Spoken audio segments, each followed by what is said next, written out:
Practice set की अगली श्रृंखला में हम आपके सामने आज फिर लिमिटेड डिपार्टमेंटल कॉम्पिटिटिव एग्ज़ाम्स का जो फर्स्ट लिमिटेड एग्ज़ाम हुआ था 3 जनवरी 2020 को, उसका सेट लेकर आपके सामने उपस्थित हैं। मेरा मेन उद्देश्य ये है कि आप प्रैक्टिस करते रहिए। Practice makes a man perfect, और जितना प्रैक्टिस करेंगे उतना ही आप लक्ष्य की ओर अग्रसर होते जाएंगे और आपको पैटर्न पता चलेगा, प्रश्न किस ढंग का होता है।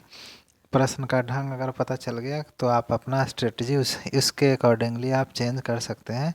एंडीवर फॉर यू आप देख रहे हैं, और इस प्रश्नों के श्रृंखला में हम LDC 1 फर्स्ट के एग्ज़ाम का 50 क्वेश्चन इसमें इस प्रैक्टिस सेट में डील करेंगे। उसके बाद नेक्स्ट जो वीडियो होगा उसमें हम नेक्स्ट 51 से लेके 100 क्वेश्चन तक आंसर करेंगे। आप प्रैक्टिस करते रहिए। देखते हैं पहला सवाल। UN के सतत विकास के लक्ष्यों में, जिसको सस्टेनेबल डेवलपमेंट गोल्स बोलते हैं, प्रस्तावित लक्ष्यों की प्राप्ति के लिए निर्धारित वर्ष कौन सा है?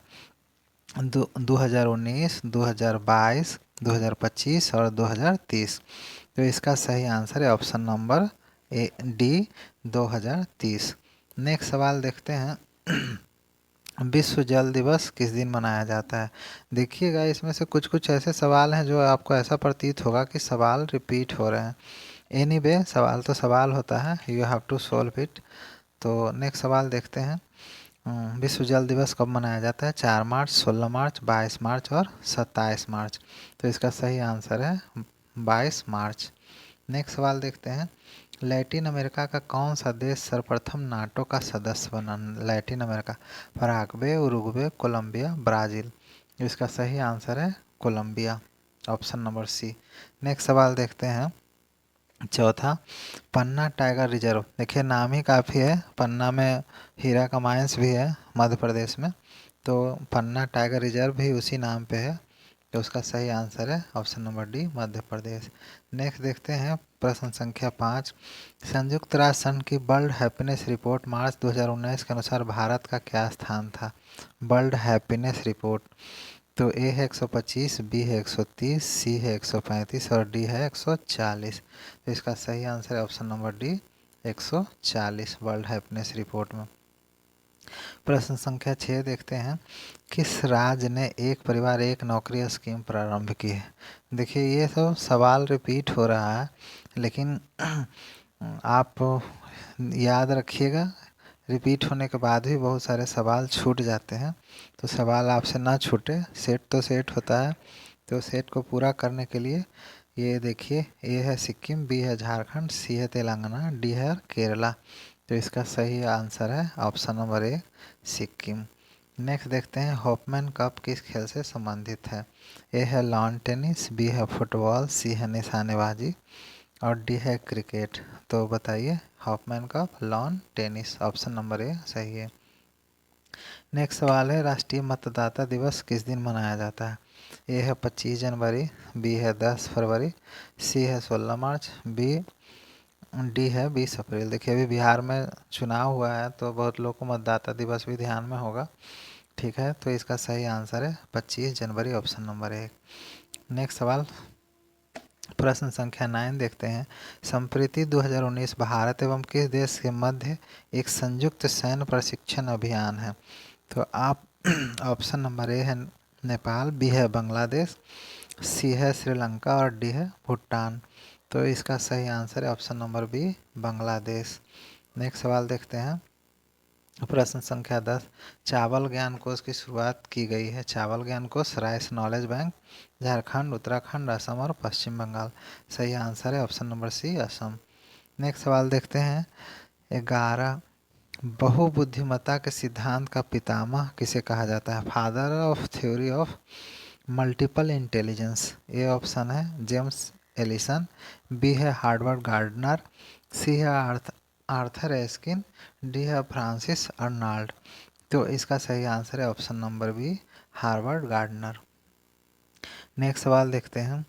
ऑप्शन क्वेश्चन नंबर 12 है, संविधान का कौन सा अनुच्छेद अस्पृश्यता निवारण से संबंधित है, जिसको अनटचेबिलिटी बोलते हैं? तो हमारे देश में अनटचेबिलिटी का बहुत पहले प्रकोप था। फिर बाद में 1955 में देश में कानून भी बना और कानून बना के 1955 के कानून से संविधान में था, इसके बाद भी बना के इसको हटाया गया। तो अभी फंडामेंटल राइट में ये आता है अनुच्छेद 42, 15, 14 और 17। तो अनटचेबिलिटी आता है अनुच्छेद 17 में। नेक्स्ट देखते हैं प्रश्न संख्या 13, भारत में राष्ट्रपति का वित्तीय आपात। अब यहाँ पे यही ध्यान देने वाला बात है, वित्तीय आपात की घोषणा कितनी बार की गई है?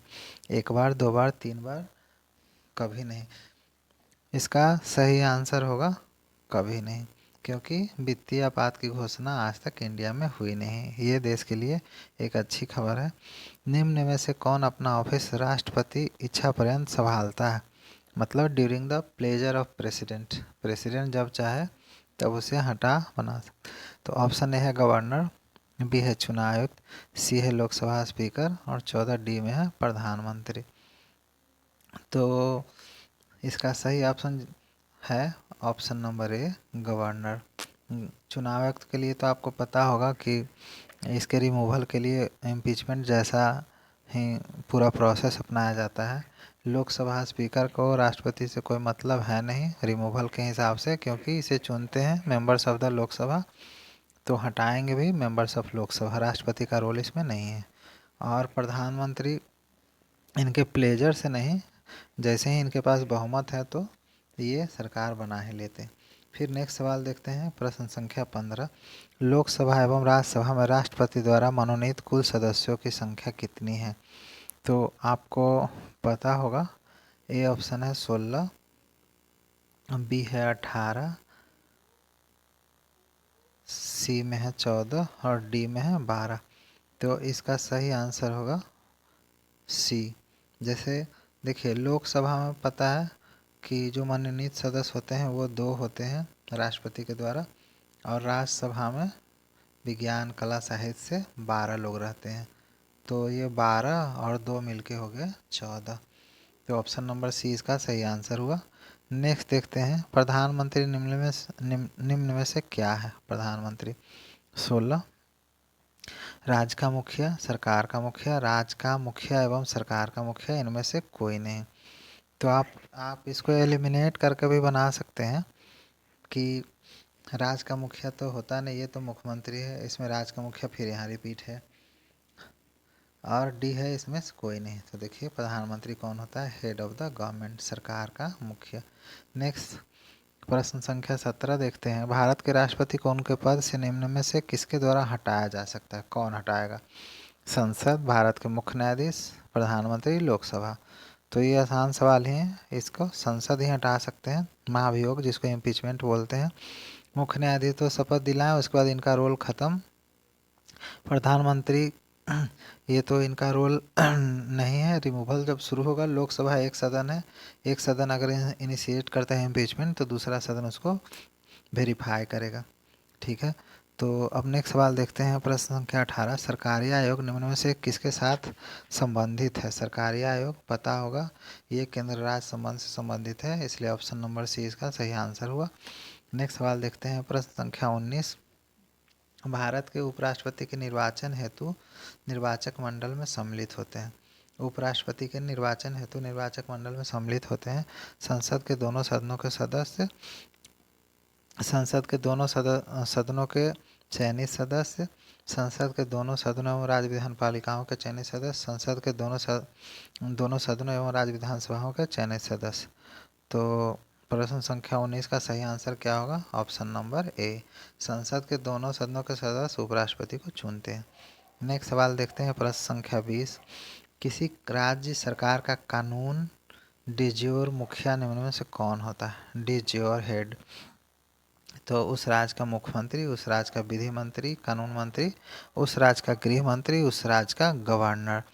तो डिज्योर जो हेड होता है उसको बोलते हैं governor of the state. Next देखते हैं प्रश्न संख्या 21, 1921 में रेलवे बजट को समान बजट से अलग निम्न में से किस कमेटी की अनुशंसा पर किया गया? तो देखिए इसके लिए थोड़ा सा आप ऐसे दिमाग लगाइए कि रेलवे में आरक्षण के लिए हर आदमी को बर्थ चाहिए। ठीक है ना, हर आदमी को एक एक बर्थ चाहिए, सीट चाहिए सोने के लिए, जाने के लिए आरक्षण कराता है लोग। तो इसमें देखिएगा एक बर्थ कमेटी जो होगा, एक बर्थ इनको चाहिए था रेलवे के लिए, तो ये सीधे बाकी ऑप्शन नहीं देख के एक बर्थ कमेटी, ये ध्यान रखना है। 1921 से अलग हुआ था और इनको एक बर्थ मिल गया उसी कमेटी के सिफारिश से। नेक्स्ट सवाल देखते हैं 22। एक नई अखिल भारतीय सेवा की शुरुआत, मतलब a knew all India service can be created by, कौन क्रिएट करेगा? संविधान में संशोधन करने से, कार्यकारी आदेश से, संविधान के अनुच्छेद 312 के तहत एक प्रस्ताव से, एक अधिनियम के तहत। तो अखिल भारतीय सेवाओं का शुरुआत की जा सकती है, इसमें सही आंसर होगा संविधान के अनुच्छेद 312 के तहत प्रस्ताव से। 312 में के तहत प्रस्ताव से किया जा सकता है। आप कमेंट करके बताइएगा कि ये ऑप्शन हम बिल्कुल सही बता रहे हैं या नहीं, क्योंकि हमारे हिसाब से 312 सही होता है, कुछ लोग इससे असहमति रखते हैं, तो आप यू में comment please in the comment box. Next सवाल देखते हैं। नीति आयोग के अध्यक्ष निम्न में से कौन होता है? ए प्रधानमंत्री, बी कैबिनेट सचिव, सी राष्ट्रपति, डी उपराष्ट्रपति। तो पता ही होगा नीति आयोग के अध्यक्ष कौन होते हैं? प्रधानमंत्री, जिसको पहले योजना आयोग कहा जाता था, planning commission of India. Next देखते हैं, भारत में प्रशासन की मौलिक इकाई कौन सी है? गांव है, कस्बा है, ब्लॉक है, जिला है। तो बेसिक यूनिट कौन सा होता है? जिला, ऑप्शन नंबर डी। नेक्स्ट सवाल देखते हैं, भारतीय लोक प्रशासन संस्थान कहाँ स्थापित है? लोक प्रशासन संस्थान Indian institute of public administration, Hyderabad, Kolkata, Mumbai और दिल्ली। ऑप्शन नंबर डी सही है, नई दिल्ली में है। नेक्स्ट सवाल देखते हैं, प्रश्न संख्या 26। प्रश्न संख्या 26, 73वें संविधान संशोधन अधिनियम का आधार निम्न में से कौन सा अनुच्छेद है? 73वां संविधान संशोधन, जानते हैं कि पंचायती राज का शुरुआत उसी से हुआ था। ये जो अनुच्छेद है जिसमें जिसके बारे में सवाल पूछा जा रहा है, वो एक्चुअली में पढ़ता था directive principle of state policy में, तो वो तो लागू हो नहीं सकता था, है ना, वो तो स्टेट के मर्जी पे था। इसलिए इसके लिए संविधान संशोधन लाकर इसके लिए शेड्यूल 11, 12 जोड़ा गया था, 73वां से 11 जोड़ा गया था। तो इसका सही आंसर होगा अनुच्छेद 40, ऑप्शन नंबर बी इसका सही आंसर है। नेक्स्ट देखते हैं, प्रश्न संख्या 27, संविधान की निम्नलिखित किस अनुसूची में शहरी स्थानीय स्वशासन का वर्णन किया गया है? अब देखिए ये भी सवाल नेक्स्ट पूछ ही दिया कि स्थानीय निकाय 7वीं अनुसूची, 8वीं अनुसूची, 11वीं अनुसूची और 12वीं अनुसूची। इसका सही आंसर होगा 12वीं अनुसूची। देखिए 11 में है पंचायती राज और 12वां में है शहर का जो म्यूनिसिपल कॉरपोरेशन, जो नगर परिषद वगैरह बनता है वो। नेक्स्ट सवाल देखते हैं, प्रश्न संख्या 28, संवैधानिक दर्जे के अनुसार संघ लोक सेवा आयोग है। संघ लोक सेवा आयोग क्या है? सलाहकारी निकाय है, शिकायत निवारण निकाय है, एक ऐसा निकाय जो लोक सेवकों के प्रशिक्षण का पर्यवेक्षण करता है, एक ऐसा निकाय जो राज्य स्तर पर भर्ती करता है। तो संघ लोक सेवा आयोग क्या है? देखिए राज्य स्तर पर भर्ती करने का काम स्टेट का है, ये प्रशिक्षण का काम, प्रशिक्षण के पर्यवेक्षण का काम नहीं है, शिकायत निवारक संस्था नहीं है। तो ये ऑप्शन नंबर ए सही इसका होगा। एलिमिनेट करके भी आप बना सकते हैं एडवाइजरी बॉडी। 29 का देखते हैं, लोकसभा में बजट किसके द्वारा प्रस्तुत किया जाता है? वित्त मंत्री, स्पीकर, राष्ट्रपति, प्रधानमंत्री। सही आंसर होगा वित्त मंत्री, हर साल बजट प्रस्तुत करते हैं फरवरी में। नेक्स्ट सवाल देखते हैं, प्रश्न संख्या 30, बजट शब्द की उत्पत्ति फ्रेंच भाषा के शब्द बौजीटी से हुई है, जिसका अर्थ क्या होता है? मेज, थैला, प्रिज्म, कोई नहीं। तो इसका सही आंसर होगा तो बौजीटी, बी से बौजीटी, बी से बैग।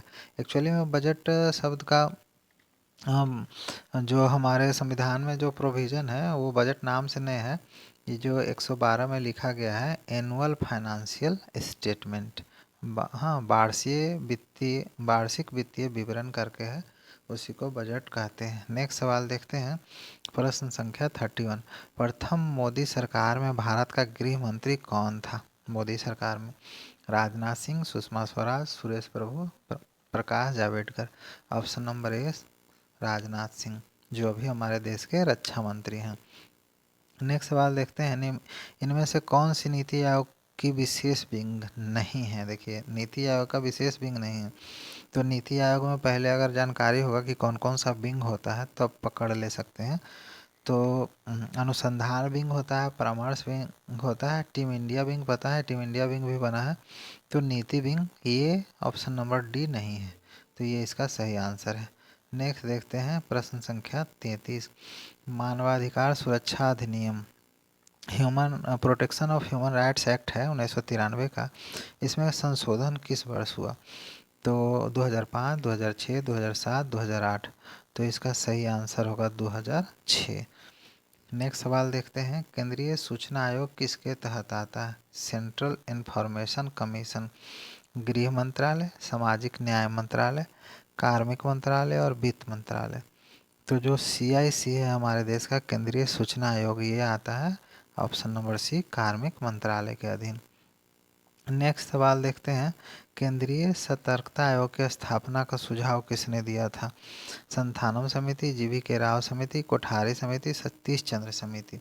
तो CVC का स्थापना का सुझाव कौन दिया था, संथानम समिति। ऑप्शन नंबर ए इसका सही आंसर हुआ। देखिए प्रश्न कुछ बेसिक सवाल हैं, कुछ बहुत आसान है, जो बशर्ते कि आपका प्रैक्टिस का स्तर, आप रेगुलर प्रैक्टिस करते हो तो आप इसे बिल्कुल आसानी से कर पाएंगे, आपको थोड़ा सा भी तकलीफ़ नहीं होगा। लेकिन अगर आप प्रैक्टिस परफेक्टली नहीं करते हैं तो आप कन्फ्यूजन AB के चक्कर में रह जाएंगे, प्रश्न गलत हो जाएगा। तो आप प्रैक्टिस पे जोर देते रहिए। प्रश्न संख्या 36 हम देख रहे हैं, आखिरकार राज्यसभा में व्हिसिल ब्लोअर अधिनियम कब पारित हुआ।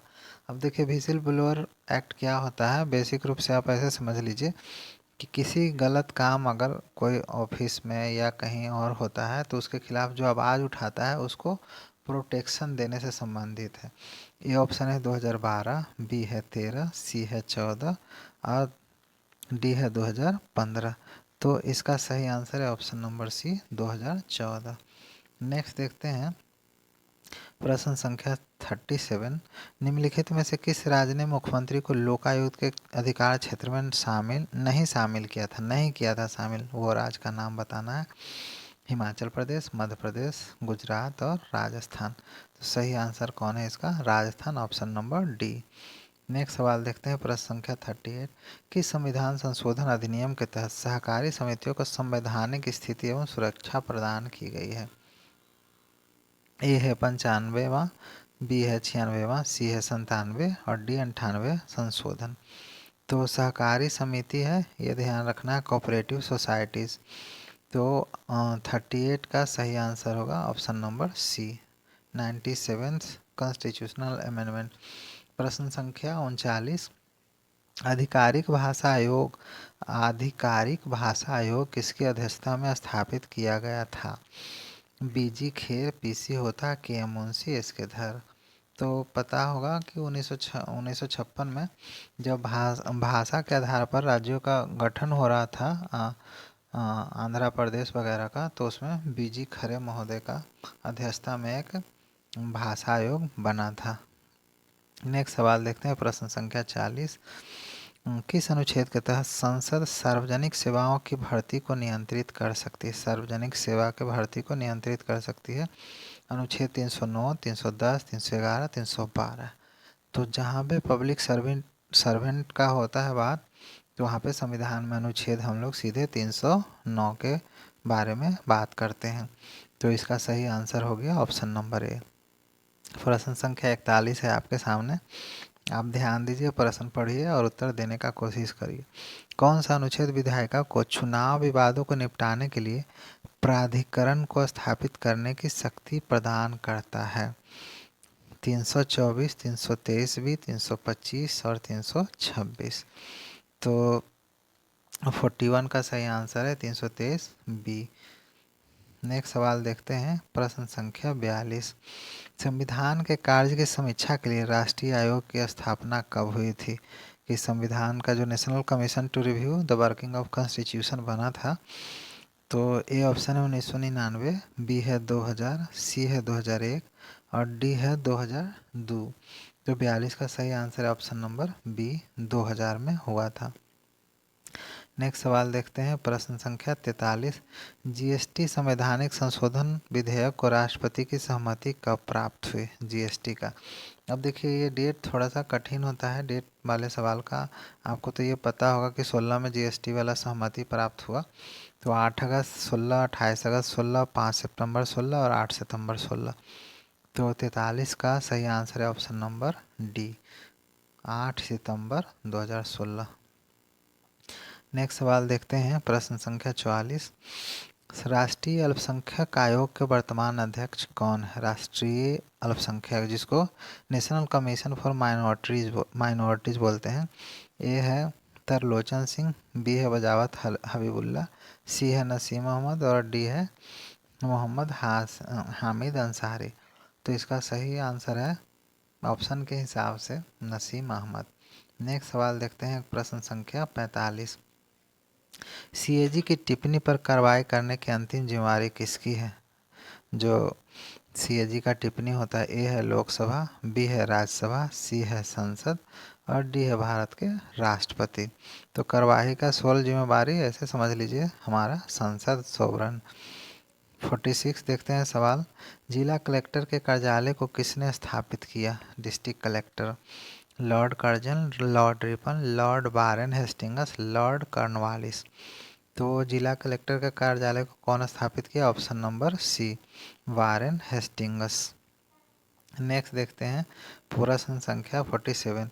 विकेंद्रीकरण पर रॉयल आयोग, रॉयल कमीशन ऑन डिसेंट्रलाइजेशन, किस वर्ष नियुक्त किया गया था? 1907, 1909, 1924, 1935। तो सही ऑप्शन है ऑप्शन नंबर ए, 1907। नेक्स्ट सवाल देखते हैं, प्रश्न संख्या 48। निदेशालय राज्य प्रशासन में है, जो डायरेक्टरेट होता है ना, वो क्या होता है उसके बारे में पूछा जा रहा है। नीति निर्माण निकाय, विधायी निकाय, कार्यकारी एजेंसी और वैधानिक एजेंसी। तो डायरेक्टरेट क्या होता है? देखिए नाम से समझिए, डायरेक्शन। तो ये एक कार्यकारी एजेंसी होता है। ऑप्शन नंबर सी इसका सही आंसर होगा। नेक्स्ट देखते हैं, भर्ती प्रक्रिया का आखिरी चरण क्या है? चयन, नियुक्ति, उन्मुखीकरण और डी है प्लेसमेंट। तो last stage in the process of recruitment क्या होता है? ओरिएंटेशन, उन्मुखीकरण। नेक्स्ट सवाल देखते हैं, आज का जो हमारा प्रैक्टिस सेट है उसका अंतिम सवाल देख रहे हैं। आशा है आप एक एक सवाल को ध्यान से आंसर कर रहे होंगे। केंद्र राज्य संबंध पर दूसरे आयोग का अध्यक्ष कौन था? एम पुंछी, विनोद कुमार, धीरेन्द्र सिंह, एजाज चौधरी। सही ऑप्शन है option number A, M Punchhi. देखिए ये रहा आपका पहला सेट, यहीं समाप्त करते हैं। और अगर ये वीडियो एक्चुअली में आपको अच्छा लग रहा होगा प्रैक्टिस सेट, तो you may like, share and subscribe it और don't forget to press the bell icon so that you can receive the updates whenever it is uploaded. And thanks for watching.